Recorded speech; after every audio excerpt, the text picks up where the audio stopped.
말씀하신 대로 이 지금 조국과 관련돼서 논란이 참 많지 않습니까? 특히 이 가족들, 이 일가족들이 참 재산이 많습니다.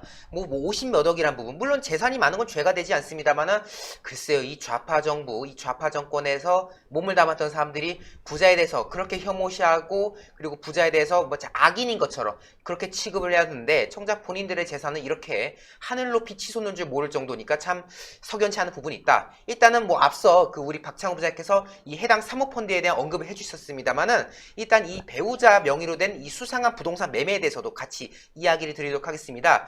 네, 이 조 후보자의 부인인 정 씨, 2017년 11월 27일에 이제 그 부산 해운대구 좌동에 위치한 경남 선경 아파트 한 채를 조모 씨에게 3억 9천만 원에 매각을 합니다. 여기까지는 그 매각을 했다 칩시다. 근데 이 조 씨가 알고 보니까 남동생의 전부인이었어요. 참 특이하죠. 여러분들 상식적으로 생각해 보십시오. 여러분들 같으면요, 남동생하고 이혼을 한 사람한테 아파트라든가 뭐 어떤 부동산 매매를 한다는 걸 상상이 되십니까? 그런데 이 남동생의 전부인에게 아파트를 매각했다라는 점이 참 특이한 건데, 이게 또 공교롭게도 이 당시에 이 고위공직자들 다주택 보유 논란이 또 한창이었어요. 왜냐면은 이 문재인 정부가 또 초기에 부동산을 때려잡겠다 하면서 얼마나 또 열을 올렸습니까? 그런데 그런 와중에 정작 고위공직자들은 강남이라든가 뭐 여러 이제 곳에다가 주택을 보유한 다주택인 사례가 많았다. 아주 그래서 투자를 잘하는 사람이에요. 그렇습니다. 예. 그래서 뭐 김현미 국토부 장관 같은 경우도 뭐 나는 그래서 뭐 그 다주택을 뭐 내가 실천하기 위해서 매각을 했다는데, 알고 보니까 동생인지 누구한지 팔았지 않습니까? 이런 사례가 있었는데, 지금 조국과 같은 경우도 지금 그런 시기에 이제 팔았는데, 알고 보니까 남동생이 전부인에게 매각을 했다고 해서 참 이상했던 거고요. 뿐만 아니라 이 조국 배우자의 이상한 계약이 또 있습니다. 지난 7월 28일 날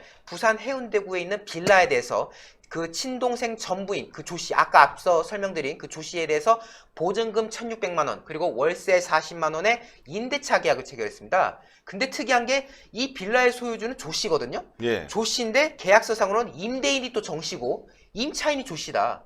그럼 도대체 이 빌라는 누구 소유인 거냐? 정말 이 빌라의 소유가 그 전부인 조씨의 소유인 건지, 아니면은 그 원래 이제 조국의 부인인 정 씨의 소유인 건데, 그러니까 시소유주가 정 씨인 건데 차명으로 이렇게 해준 건지, 여기에 대해서 의혹이 또 제기될 수밖에 없는 그런 상황이 이어지고 있는 겁니다. 예. 네, 그럼 이제 사모펀드에 대해 이야기를 하죠. 2017년 7월 코링크 PE, 뭐 프라이빗 에퀴티라 해가지고 여기가 사모펀드사인데 운영하는, 이곳이 운영하는 블루코어 밸류업 1호에 대해서 그 74억 5천여만 원 가량을 출자하기로 약정했다는 거 아닙니까? 예. 근데 뭐 저희가 오전에도 다 설명드린 거지만은 전체 재산 규모는 56억 4천여만 원인데, 이것보다 훨씬 더 큰 금액을 약정을 해서 논란이 있었다라는 부분인 거고요. 특히 이 해당 사모펀드의 투자 약정금은 총 100억 1,100만 원이었습니다. 그러니까 투자하겠다고 약정했던, 그러니까 투자할 그 여지를 둔 약정 금액이 100억인데 그 중에 조국 몫이 74%인 거예요. 와. 거의 사실상 이 펀드는 조국을 위한 펀드인가? 라는 생각이 드는, 물론 이제 실제로 출자했던 금액은 그 부인 정 씨가 9억 5천만 원, 그리고 두 자녀가 각각 5천만 원에서 10억 5천만 원만 출자를 했습니다. 그렇긴 하지만은 어쨌든 약정 금액만 놓고 보면은 사실상 이 펀드는 무슨 조국을 위한 펀드인 것도 아니고 참 석연치 않은 부분이 많은. 석연치 않아요. 그렇습니다. 이거에 대해서 이제 실제로 민경욱 자유한국당 의원도 페이스북을 통해서 조국 후보는 청와대에 들어간 걸 한미천 잡는 기회로 생각하셨는 거냐라고 해서, 혹시 이 민정수석과 이 투자의 연관성에 대해서 의혹을 또 이제 잠시나마 제기했던 그런 부분이 있습니다. 물론 조국 측은 반박합니다. 후보자 및 가족의 재산 형성, 재산 거래, 그리고 자녀 증여는 모두 합법적으로 이루어졌으며 세금 납부에 대해서도 위법한 사항이 없다. 그리고 법령에 따르면은 이 공직자 및 가족 등에 대해서 직접 투자에 대한 규제를 하고 있지, 이 간접 투자에 대한 규제가 높다. 이게 뭔 말이냐면요. 주식이란 건 직접 투자지 않습니까? 그렇죠. 자신이 원하는 회사, 특정 회사에 딱딱딱 투자하는 직접 투자 형태인 반면에, 펀드라는 거는 그 펀드가 운영하는 그 어떤 어느 종목에 투자하는, 펀드는 그렇죠. 그런 종목이기 때문에 직접 투자는 아니고 뭐 간접적으로 투자했다라는 본 부분이죠. 뭐 그 부분은 일리가 있습니다. 특정 회사에 투자하는 거는 문제가 있죠. 왜냐하면은 그 사람이 공직자로서 그 회사에 그렇죠. 편의를 줄 수도 있으니까요. 하지만 간접 투자는 그러기에는 색이 많이 옅기 때문에, 그렇기 때문에 규제가 없다라고 하는 건 맞는데, 그러면서 하는 말이, 후보자가 공직자가 된 이후 배우자는 공직자윤리법에 따라 적법하게 주식을 처분하고 그 자금으로 법상 호연되는 펀드 투자를 한 것이다. 출자 약정 금액은 유동적인 총액 설정으로 계약상 취하 납입 의미가 없다. 그러니까 약정은 약정일 뿐이다. 예. 꼭 근데 10억은 들어갔잖아요. 그렇습니다. 10억은 들어갔죠. 그러면서 했던 비유가 재산 규모보다 큰 규모라는 그 74억이라는 거는 일종의 신용카드 한도액 같은 거야. 내가 74억 정도 내가 74억까지 투자할 수 있다는 거지, 내가 74억을 투자하겠다는 뜻은 아니잖아? 라고 지금 조국 측에서 해명을 하는 거예요. 물론 뭐 이제 제가 이 과정에서 이제 박창훈 부장이라든가 홍철기 부장님께도 문의를 했습니다만은 맞는 말이라는 거죠. 뭐 신용카드 설정액과 한도액과 이제 비교한 거는 참 비교가 뭐해서 그렇지 사실 틀린 말은 아니다. 근데 참 공교롭죠? 어떻게 또 74억이라는 규모를 딱 잡아가지고 이렇게 했는지. 예. 아니 물론 투자 수익을 또 재투자하는 과정에서 뭔가 플러스가 될 수 있는 부분이 있습니다만은 어쨌든 그렇다고 상식적으로 자기의 전 재산을 다 사모펀드에 때려박는 그런 이상한 사람은 없잖아요. 그렇죠. 그런데 그 금액이 전 무려 재산 74억. 이상이죠, 이게. 그렇습니다. 결국 실질적으로 봤을 때 이 재산이 또 다른 것이 있지 않느냐라는 부분을 다시금 생각할 수밖에 없는 그런 부분이다. 예. 그리고 또 의혹이 되는 부분, 바로 이 사모펀드 회사입니다. 이 펀드사와 운용사를 둘러싼 의혹인데요. 이 해당 사모펀드가 지난 2017년에 한 업체를 인수했습니다. 예. 이 사모펀드라는 거는 어떤 이제 어려움을 겪거나 아니면 투자 가치가 높은 회사를 사들여서 그 가치를 불려서 다시 되파는 그런 형태지 않습니까? 그런데 지난 2017년에 실적 악화로 어려움을 겪던 한 교육업체를 인수했대요. 예. 그 교육업체를 인수했는데 갑자기 이 교육업체가 뜬금없이 WFM이라는 회사명으로 변경된 다음에 2차 전지 사업을 하기 시작합니다. 2차 전지, 뭐 그렇습니다. 태양광 뭐 이런 느낌이 그렇죠. 드네요. 뭐 예. 전지 사업을 하기 시작한 예. 건데 교육업체를 그러니까 교육계에서 일하던 회사가 갑자기 2차 전지로 음극재 사업을 했다. 물론 충분히 불가능한 건 아닙니다만은 참 석연치 않다. 참 생각할 부분이 많아지는 예, 뭔가 그러니까. 의심적인 부분이 많아지는 그런 거예요. 제가 여기서 더 말하면 이제 가짜 뉴스로 매도될 수 있으니까 예. 제가 나온 자주- 것만 얘기합시다. 네, 오늘. 자주 예. 하겠습니다. 그런데 이 회사가 3,700에서 4,800원의 박스권이던 회사입니다. 예. 그런데 이 사모펀드가 사들이고 나서 지난해 2월에 7,500원까지 올라갔다. 음. 더블이 된 거죠. 거의 뭐 2배 가까이가 갑자기 오른 거죠. 그리고 또 지금은 3,300원까지 폭락하는. 그러니까 누군가가 피해를 봤다는 얘기예요. 그렇죠. 이게 그렇겠네요. 누군가는 아주 크게 이익을 받고 또 이 과정에서 누군가는 크게 손실을 봤을 그런 상황이 전개된 거죠. 3,000원대였던 게 7,500원대까지 갔다가 다시 3,000원대까지 떨어지는 정말 뭐 거의 뭐 휘오리 치는 그런 장을 이제 보였던 건데 이런 곳에 투자한 배경이 뭔지 이 사모펀드 회사가 말이죠. 아무리 사모펀드가 불확실성이 크죠. 뭐 일반적인 채권형 펀드나 이런 거에 비해서는 굉장히 불확실성이 크고 또 리스크가 그러니까 위험성이 높은 고위험 상품인 건 맞습니다만은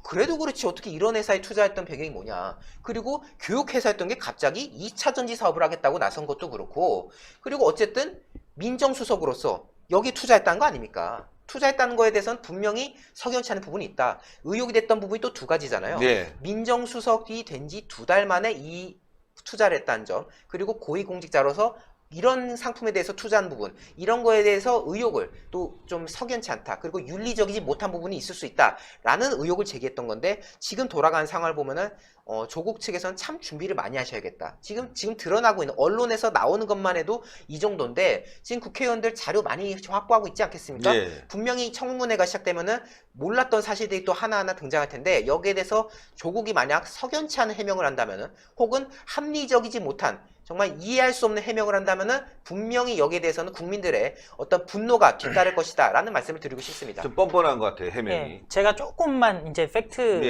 예. 선에서 그래도 좀 애매할 수 있으니까 말씀을 드리자면요. 아까 유한공사라고 됐던 거는 중국에서 이제 중화권에서 주식회사를 유한공사라고 부릅니다. 예. 그래서 이제 그 이름에 있던 것이 뭐 공기업이나 뭐 이런 얘기는 아니고요. 그냥 민간 기업이고 아마 홍콩에서 시작된 회사인 것 같은데 2010 몇 년도에 2014년도쯤에 사세를 확장을 하면서 원래 프린트 전문이었던 인쇄 전문이었던 회사가 태양광 패널 전문으로 좀 바뀌었던 중국 회사인 것 같고요. 네. 시작은 홍콩에서 한 것 같습니다. 그리고 2차 전지에 대해서 말씀드린다면은 대표적으로 지금 1차 그러니까 2차 전지라는 게 뭐냐면은 다시 충전해서 쓸 수 있는 전지가 2차 전지예요. 네. 그러니까 우리가 잘 알고 있는 리튬 이온 배터리 같은 것들이 다 2차 전지고요. 그런 의미에서 예를 들어서 무슨 태양광에 연결되는 소위 말하는 ESS라고 해가지고 충전해서 태양광은 낮에만 햇빛이 내려오지 않습니까? 밤에도 쓸 수 있게 충전해서 쓰는 그런 배터리일 가능성이 좀 있겠죠. 어쨌든 신재생에너지 내지는 태양광 사업과 연계된 사업인 거는 맞는 것 같습니다. 예. 그런데 제가 신경 쓰이는 거는 그 조국 수석의 딸이 28살, 아들이 23살이라고 하는데 사실 23살짜리 아들한테 네 재산을 어디 올방해서 투자해라라고 하는 아버지가 그렇게 많지 않지 않습니까? 네. 똑같이 아드님의 아버지지만 비슷한 또래일 거예요. 조국의 아들이랑 대표님 아들 똑같은 28, 비슷할 텐데 23입니다. 예. 네. 그런 나이 또래 아들한테 야 이거 사업 잘 될 것 같으니까 너 올방해 이렇게 얘기하시겠습니까? 그렇게 못하죠. 예. 네. 저는 조금 이해가 안 되는 부분들이 이 사람들이 어떻게 보면은 이 수익이 굉장히 확실하다라는 확신이 없으면은 이런 식으로 본인 재산들이 50억 정도 되는데 70억을 투자하기로 일종의 약정을 한다? 아니, 아무리 뭐 지키지 않아도 된다고 해도 저 같으면 못할 것 같아요. 근데 중국에서 6천억 들어온 것도 말이죠. 아까 유한회사가 중국에서는 주식회사라고 하지만 이게 정부와 관련된 부분이 보이는 것 같아서. 예, 그게 이제 그 회장이 중국 중앙은행에서 투자 담당하던 고위 이제 직책을 갖고 있던 뭐 사람이거든요. 당연히 공산당이죠. 네, 그렇죠. 네. 중국 아니면 중앙은행입니다. 중국 중앙은행이 못하는 거 때문에 아니에요? 뭐 그런 고위직을. 아니, 중국에선 관시라고 하지 않습니까? 네. 네트워크가 없이 사업을 한다? 이거는 뭐 말이 안 돼요. 그냥 옛날 그러니까. 얘기 드리자면은 당원과 당원이 아닌 사람들 간의 결혼이라도 해서 그렇게 해서라도 관시를 만들어서 일을 하려고 하는 사람들이 중국 사람들이기 그러니까. 때문에 네트워크가 좋을 겁니다. 자, 중국에서 사실 뭐 번듯하게 실적도 있고 그렇죠. 뭔가 한 회사에다가 또 믿을 수 있는 사람이라면은 투자를 하겠지만 6천억이라는 돈이 그런데 갑자기 6천억이 들어왔다는 거는 뭔가 중국도 믿을 만한 구석이 있어서 들어온 거 아니겠습니까? 그렇다면 그 믿을 만한 구석이 누군가 그 사장인가 아니면 제3의 인물인가가 굉장히 궁금하다는 거죠. 예. 예, 보통 얘기할 때 누가 투자한대 사업 누구한테 소개할 때 보통 많이 쓰는 방법이 야, 이 사업 삼성이 투자한대. 이 사업 현대가 투자한대. 보통 이렇게 얘기하면 네. 야, 삼성현대가 투자하는 사업. 아, 국민은행이 투자한대. 뭐 신한은행이 투자한대. 이렇게 해서 좀 믿을 만하고 큰 회사가 투자한다는 얘기가 들리면은 그거를 바탕으로 더 큰 데서 또 투자를 받을 수도 있는 거 아니겠습니까? 그런데 이 케이스 같은 경우는 회사가 생긴 지 뭐 며칠도 안 됐었다는 얘기 아니에요. 2주 만에 투자를 받았어요. 그러니까 뭐냐면 2주 만에 투자하기 위해서 양해각서를 체결했다는 얘기는 이미 그 전부터 얘기가 됐던 거 아닙니까? 그러니까 뭐 그리고 저희는 뭐 조국이 여기에 관여됐다 이런 얘기가 아니라 그렇죠. 그런 의혹을 얘기하고 있는 거죠. 석연치 않은 부분이 석연치 않은 많다. 부분들. 그러니까 예. 이게 뭐 명확하게 무슨 뭐 예를 들면 조국 민정수석이 뭐 여기에 투자를 하도록 했다 이런 얘기를 했다면 문제가 되겠지만 저희는 얘기하고 싶은 건 아무것도 없는 예를 들면 제가 갑자기 사모펀드를 만들었는데 중국에서 6천억을 투자했다. 그만큼 능력 있는 그 아까 그 보험회사 직원이라는 그 회장이 사장이 네. 능력이 있는 건지 아니면 서로 친했던 건지는 모르겠지만 그렇죠. 저희는 정황을 여러분들께 말씀드릴 수뿐이 없는 거죠. 제가 네. 이렇게 말씀드리고 싶어요. 어떤 분이 6천억을 투자할 수 있으면 그냥 신의 한 수에 투자하십시오. 그러면 신의 한 수가 KBS, MBC에 대항하는 독립 언론 그 방송국 만들 수 있습니다. 갑자기 기분 좋아지네. 아니, 사실이 그렇잖아요. 그렇죠. 6천억 있으면 무슨 사업을 못 하겠어요. 그렇죠.